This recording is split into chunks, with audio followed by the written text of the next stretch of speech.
Welcome, Dr. James Beckett, Sports Card Insights. I want to thank my sponsors, Topps, Panini, Upper Deck, Heritage Auctions, Huggins & Scott Auctions, Mike Stadium Sports Cards, Burbank Sports Cards, ComC.com, and Beckett Media, Beckett Grading, Beckett Authentication. So here's an episode for your listening enjoyment.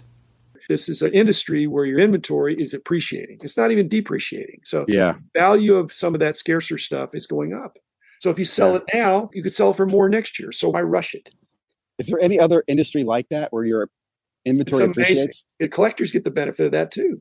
So that's why collectors become mini businesses. It's counterinstinctive. People, and now finally I have some of my friends saying, you know what, I'm thinking about selling my cards, but I'm thinking I'm just going to wait till they go up. I say, dude, you missed that longer at the last couple of years. What are you talking about? I said, no, they've gone up. In fact, now they crested in many cases. Now they may go up again at some point in the future. But they're up at a pretty good point compared to where they were 10 years ago. If you're absolutely. waiting for your ship to come in, it's in. If you have a friend who just pulled them out, he's still way up. Because even if you look at the 2017 numbers, it's still way up. It's still a great time to sell, in my opinion, too, because there's a lot of eyes on it. A lot of people are willing to take that risk. What's blown my mind is how a lot of these auction houses are giving loans on people having assets in their vault. So they're creating a bunch of equity there, too. That's why they want to acquire stuff. Those loans aren't 90% to value. I know. They're I think it's 50% an interesting to value or 40%. I think they're covering themselves. I've been told that large investment money is going into that space, giving loans out for that. And dealers will tell you they like to buy at 50%. So they can give you a loan where they can buy the asset back at 50% where you can't afford the loan. It's a win-win. Have you gone into pawn shops lately? No, I have not. Okay. If you did go into pawn shop, you'd see about 99% of the stuff that's just stuff on the wall that you think, oh, that's interesting. But you'd see 1% of this stuff. Maybe it's the cards. You'd say, wow, I wouldn't mind having this stuff. This is like a pawn shop where everything in there, it's a candy store where you like all the flavors. So if it's high-end cards in a vault and they're repossessed or taken over, that's wonderful. So sure, there's investors that want to loan against because they're hoping you default. Yeah, exactly. Even if the value goes down, which as the value goes down, they may have an additional capital call or something. But if somebody defaults on it, they're happy to get it at half price or less because these are, in some cases, not once in a lifetime, but pretty rare artifacts. Yeah, and they're for sales. You're right. The guy has a $50,000 piece. So he has to sell it. Willing buyer and an unwilling seller who's forced by circumstances to take, because it's always going to be less than what the current value is, not just the former value. That investor that put the money up is not just going to get it for today. If it dropped in half tomorrow, they don't get it for half. They're going to get it for less than that. Yeah. And that's why I say there's a lot of opportunity there because right now is a great buying time if you're a power buyer, big money buyer. If you're an individual buyer, not the same thing. Talks. In fact, the more mystique you can have about how many zeros you got, but what you have to do is bundle. You either got to get something really big that's not very liquid or take somebody out of a position with a bunch of stuff where some of it's really easily saleable and other of it is not, but it's all good stuff. I was thinking, maybe it was your podcast. Somewhere I heard this week where somebody said back in the day, they used to go to the National and used to buy someone's booth at the beginning of the National. That was actually a play, right? You went... And you buy the whole thing. I've done that not at the National. I used to do that in the 70s. Yeah, but that was actually... I saw somebody at the National and said, hey, remember when you did that to me? I said, no, I don't remember that. He said, trust me, you did. You made our, not our National, but it was actually at one of the big Detroit shows. So you were interested in a bunch of things. How much for the whole table? I don't remember that. And they remembered exactly how much it was. And now I'm embarrassed that it was thousands of dollars, but it wasn't tens of thousands of dollars. So it makes me look like a crook. I am not a crook. But they threw out the price, not me. Yeah. I can understand that. That was a deal because I'm sure they knew that they were taking a haircut, but they'd rather have the money than all the cards. And then they were put loose and fancy free for the rest of the show. But the National, there's some logistical problems too, Michael.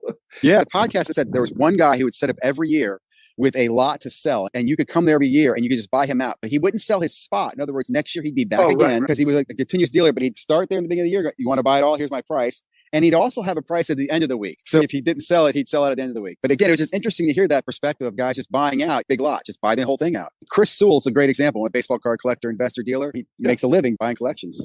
One of the best guys. Yeah. That's what I had a lot of fun doing. I can do it now. I've done it a little bit more the last year, but I did it a lot in the 70s. It's how I got knowledge. If you buy untouched collections, you could see what was more scarce. If you're buying somebody's table, it's just what hadn't sold yet. In fact, there's a surprising amount of clearance sales. In Dallas, there's a guy in Dallas that I've got to hit him first because he will always sell his table at the end. He will sell whatever's left. Interesting. Yeah. And he'll do it. And he used to do it on Sunday. Now it's on Saturday. So I was not finished on Saturday. I came back Sunday, said, up too late. But he's educating me to go to him first to get the stuff that I want. And I don't really want to buy the whole thing. I prefer not to do that anymore. But then he told one of his buddies, and one of his buddies on the next show, the guy said, hey, that guy said you would buy the rest of the stuff at the end of the show. It's Sunday afternoon. I said, well, I'm going home. He said, well, why don't you go home with my stuff? And he said, I've got a two-wheeler that I'll help you take it to your car. I said, well, I don't have any cash anymore. I just have a check. I'll take your check.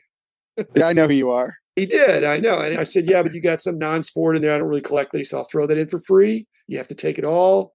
What do you do with stuff you don't like, that truly you don't collect, or it's not your PC? Do you give it away to kids? Do you have a chance my to sell kid it? is Rich Klein.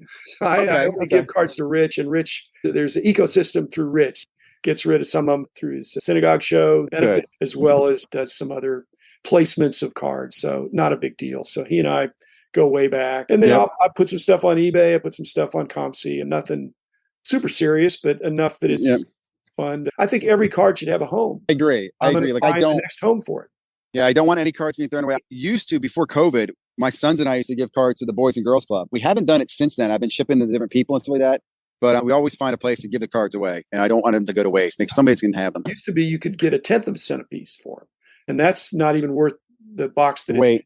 Yeah. I was selling Monster Box, the 5-row Monster Box, selling the box for $5 full of cards. I should have said, give me back my box. Exactly. The box is worth more than the cards. But that was 10 or 12 years ago. I did that. That's funny. Actually, the cards would be worth a lot more too now. So trying to lighten my load. But I like touching cards, Michael. It's just I don't mind doing a podcast or watching YouTube videos, but I really want to look at cards. When I go to a card show, I want to meet the people, but I want to leaf through some cards. And I love the stories behind people and how cards affect people. I think it's amazing. Yeah. I think that's the cool part. Again, it's the human action. Cards are like the best and worst of humanity in some ways. They bring out the good and the bad. It's human nature is what it is. I think there's less jerks in the hobby than any other place, but still there's a jerk factor. And if it's 1 or 2%, that's better than most. Do you think it's better today, 2022, than it was, say, in 1990, as far as scams and stuff going on? Because there's a lot more knowledge. Well, there's more money. It's worth it to cheat or to fudge. Because I want to believe that I was very active in Facebook for a long time, and they had groups that would call out scams and stuff like that. And I had this sense of, oh man, the hobby's great. I feel safe, but people are going to watch me. People are helping me. Where I felt like maybe that didn't exist in the past. And maybe I just, like you said, maybe there's better criminals now. They're more sophisticated in some cases. That's America. You should be innocent until proven guilty. But if you are guilty, you shouldn't just get a slap on the wrist. You ought to make restitution. And it's almost biblical. In the Old Testament, talk about paying back triple or quadruple. Yeah. If you do that a few times, you're thinking, hey, crime does not pay. But if all you get is a slap on the wrist and, hey, don't do that anymore, and, hey, you just made an honest mistake, you're just going to do it again in human nature.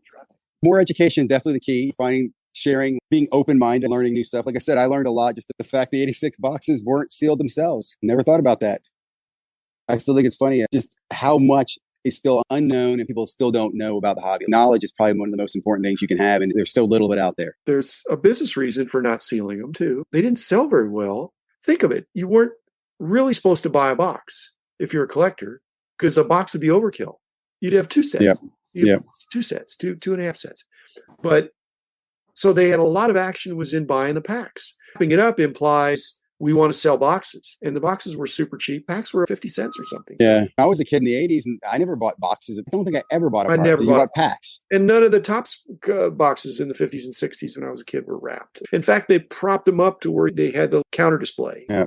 So you can't hold the hobby to the current standards with the new technology that we have. We're probably going to be looking back in 5 years and realizing that some of the technology for grading, breaking are probably looking a little different in 5 years. If it comes from regulation, there's some very public problems where it gets the attention of the lawmakers. Petty theft. Which I don't think it's going to get their attention. Like, there's so many bigger issues in the world. I just can't see anybody sitting down in a legislation and going, we're going to talk about sports cards and laws right now. Yeah, so I do think it's up to us to regulate for a while. It's a caveat emptor, buyer beware, but they've got to beware of what? They need to know what to look for. That's why Ryan's book, step by step, what to look for. But some of it's just you need some experience, and you shouldn't expect to come in to the hobby and become an expert overnight or to have immediate success.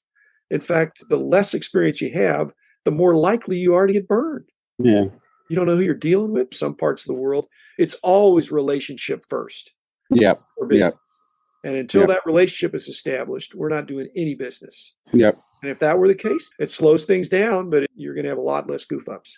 I don't recruit people to come join the hobby, but friends of mine who ask about sports cards, I always tell them, first of all, collect something you enjoy, you love, that you like, because you have to have a knowledge in it. Just because Pokemon's hot doesn't mean you're going to know Pokemon. So, and then also find people you enjoy being with, whether it's socially in a group or at a local card store, people that you can trust, and you build a relationship and they're going to answer questions for you. You've heard of stay in your lane? Yeah. But I think it's stay in your lanes. I think it's fun to have more than one lane, but even in Los Angeles, they don't have 12 lane freeways. There's 4 or 5 or 6 lanes sometimes. It's crazy. But there's a limit to how many lanes you can have. And it doesn't have to be 1, doesn't have to be 2, but it probably needs to be a number that you can manage. So I don't have bandwidth to add Pokemon. You know what I would add if I had the bandwidth would be racing. Because like you said earlier, it's a very friendly community. Exactly. The autographs, the going to the event, cards, it's not about value as much. It just seems to me like a very kid-friendly, welcoming environment. Do you collect anything outside of cards? I try not to. Really? No other hobbies or anything? No, I got my hands full. I got too many cards. The memorabilia, I love memorabilia, but I don't have room. I have some stuff, but I don't push that and I don't seek that out. And as far as other kinds of things, not really. Like no newspaper clippings of historical events over time? Or I've had stuff like that. Sports Illustrated. I've had all that stuff, but I'm old now. And if I'd have kept everything, I already have too much. I've got boxes on top of boxes. I can't find what I have. Cards are compact. And love cards. I'm a card guy. The price guides, I did a memorabilia price guide, and it was really difficult. I can imagine. That was in the early 80s. I was knowledgeable about all this stuff. I had a lot of that stuff. Then when I started the company, I really had to divest a lot of those things. Wow. I love cards. That's enough. Being a person that has joy and contentment is you've got to have your definition of enough.